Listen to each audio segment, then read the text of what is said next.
طيب ازيكم يا جماعه. انا من قيمه اسبوع او اكتر من اسبوع شفت فيلم ذا جرين بوك، مش عارفه المره كام في حياتي. الفيلم باختصار بيحكي عن عازف بيانو هيطلع تور مع التري بتاعه في ولايات كتير من امريكا، وهو صاحب بشره سمراء. ففي الوقت ده من الزمن كانوا اصحاب البشره السمراء بيتعرضوا للتنمر وبيتعرضوا للمفارقه الطبقيه والعرقيه بشكل كبير قوي. المهم يعني السواق بتاعه كان اسمه توني لاب، وتوني ما كانش بيحب السمر يعني، بس هو يعني هيوريك في الفيلم لما يطلعوا التريب دي مع بعض ايه اللي هيواجهوه وايه اللي هيحصل معاهم. الفيلم اسمه جرين بوك لان في كتاب اصلا مش عارفه يعني الاسم هقوله ولا ايه. هو اسمه The Negro Motorist Green Book، فهم خدوا جرين بوك بس وسموه على اسم الفيلم يعني.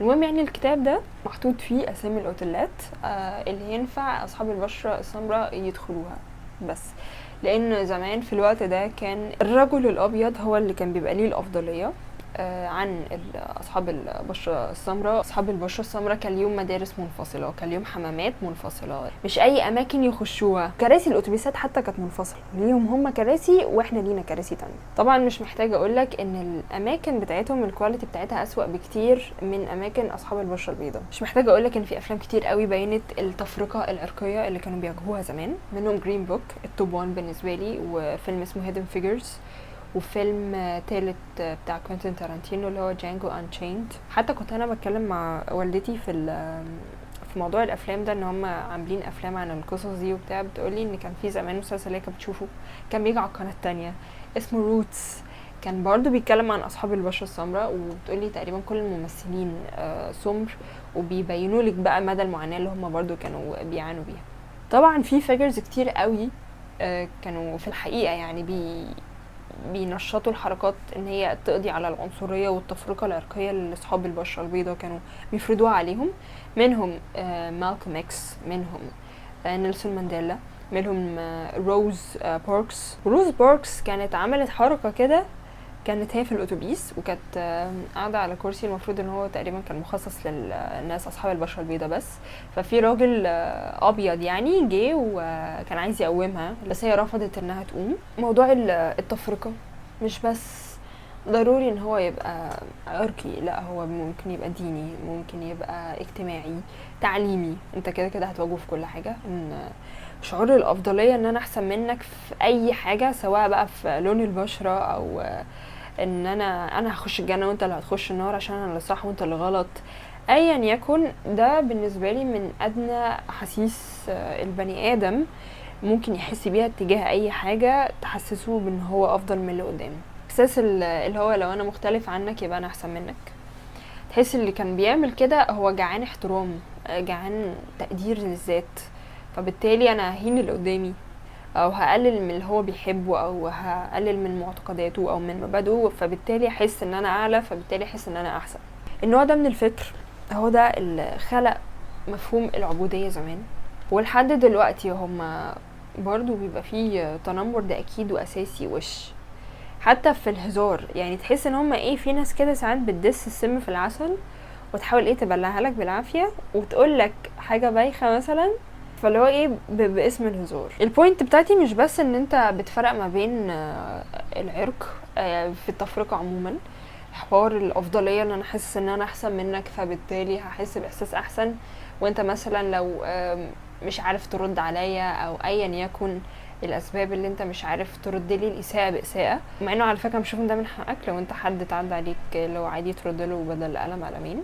يمكن اغير مفهومي ده بعدين، بس ده اللي انا مقتنعه بيه حاليا. الافضليه كده كده مش هتحسن منك، حتى لو مش بس في اللون، في الشكل، في الدين، في اي حاجه مش هتحسن منك. ولو حصل وقابلني مثلا شخص كده في الحقيقه بعرف ان ده جعان حاجه، ده جعان احترام، يا جعان تقدير للذات، ده جعان حاجه، ده نفسيته نفسها مش مرتاحه، فبالتالي بقدر ان هو نوعا ما تعبان في دماغه. موضوع الافضليه ده انا حتى بشوفه في السوشيال ميديا كتير قوي من ناس عندها مفروض فولورز كتير، فمثلا يجي يطلع ينتقد حد في اسلوب او سلوك معين شايفه من وجهه نظره غلط، وده ما يعيبوش ولا يقلل منه. البني ادم عامه لما بيجي ينتقد حاجه او لما بيجي يجادج حد او يحكم على حد من الاخر يعني، بيحس بان هو احسن منه. ليه؟ لان هو ما بيعملش الحاجه اللي هو بيعملها دي، او على الاقل مش بيعملها في العلن، بيعملها وهو مستخبي.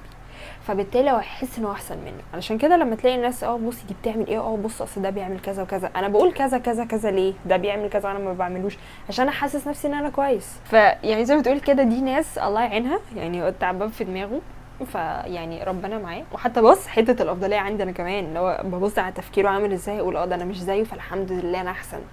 هي موجوده عندي، موجوده عندك، موجوده عندنا كلنا. فده مش معناه ان انت شخص وحش، بس الفكره المفارقه او ان انا احسن منك تبقى بليمتس، وتكون عارف انت احسن منه في ايه. ويا ريت تخلي المعلومه لنفسك. تاني عنديش اي مشكله ان انت تطلع تنصح، مفيش اي مشكله في ده، بس اختار الطريقه اللي تطلع تنصح بيها وتتكلم مع الناس وتبين اللي هو بيعمله ده غلط. بس حته اللي انت داخل بتشتم او داخل بتدخل نار وتطلع منها على مزاج حضرتك، ده مش تخصصك. المشكله لما بلاقي الناس دي، مش كلهم طبعا، بس بلاقي ناس طالعه بتعيب في ده وفي دي ومش عارفه ايه، وبخش الاقي المحتوى يا في شتايم يا في حاجات يعني برضو ما تطلعش. فانا مش عارفه انت باي وجه حق حضرتك طالع برضو تقولي الكلام ده؟ يا ريت القرد ينفع نفسه. بس ده اللي حبيت اشارك بيه. انت عارف ان فكره الفيديو ده عندي من بعد الفيديو الاخير بيومين، قلت ده اللي هتكلم فيه. يعني انا كان عندي المقدره ان انا اتكلم عن الموضوع ده بعديها بحبه قليلين، قلت خلاص هنزل بعد اسبوع بقى وهنلم نفسنا، بس لقيتني برضو نزلت بعد اكتر من 10 ايام. هو تقريبا ده ديل الكلب اللي ما بيتعدلش. احب اقول في النهايه congratulations to all the Palestinians on the ceasefire.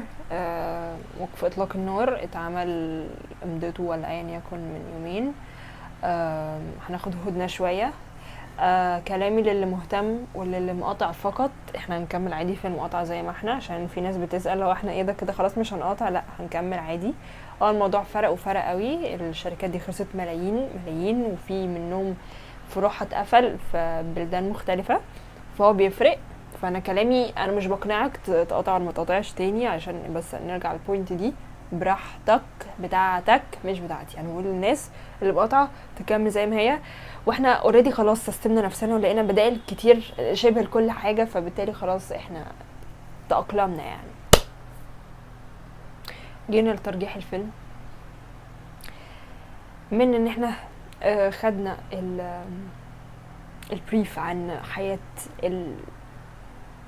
مش عايزه اقول كلمه اللي ما ينفعش اقولها، بس اصحاب البشره السمراء زمان وقديما. فبالتالي انا اكيد هرجح فيلم جرين بوك، عشان انا بحب الفيلم ده قوي. الفيلم ده بحبه جدا جدا جدا، ومهما تعاد انا بتفرج عليه. يعني هو لو جه على التلفزيون وعرفت ميعاد قعدته تاني يوم بتفرج عليه برضه. فالفيلم ده لا امل منه، لان انا بحب قوي المونولوجز بتاعته وبحب القصه. الفيلم كله يتحب. فلو انت ما شفتش فيلم جرين بوك شوفه، ولو انت شفته وعارفه شوفه تاني، لان الفيلم ده يتشاف كتير قوي. احب اقول في الاخر ان احساس ان انت احسن مني مش هيجيبك بنفع، علشان هو في يوم من الايام اللي انت شايفه اسوأ منك في ايا يكن ايه، هو ممكن بعد كام سنة يجي يشغلك عنده. احساس الافضلية امنعه، حاول على قد ما تقدر. ولو حصل وحسيت بيه اسأل نفسك لماذا، لان ده ممكن يديك اجابات انت ممكن تكون مش عارفها عن نفسك. صحيح صاحبتي جابت لي لابوبو واخده باللوكميه، بس يعني شغاله. يعني انا ماليش فيهم ولا هي، بس لو ايه فور فان، هي مش الاصليه لفوفو المفروض يعني. حتى بص واخده باللوكميه لذيذه. انا بس قبل ما امشي عايزه اقول حاجه. الفيديو الاخرانيين جايبين فيوز مش كتير، طبعا فضل ونعمه، انا معديه ال1000. انا كنت فين وبقيت فين، بس انا ملاحظه ان اليوتيوب ما بيحبنيش قوي لما بتكلم عن الافلام. I don't care يعني. افضل برضه اتكلم عن الافلام يا يوتيوب. لو انت فاكر ان انا هقلل هذا النوع من الفيديوهات يبقى بتحلم. انا مش عارفه الفيديو ده هيوصل لكام او مين هيشوفه، بس كون 1000 بني ادم يكون اتفرج ومهتم ده بالنسبه لي كبيره قوي قوي قوي قوي قوي عندي. اشوفكم الحلقه الجايه. باي باي.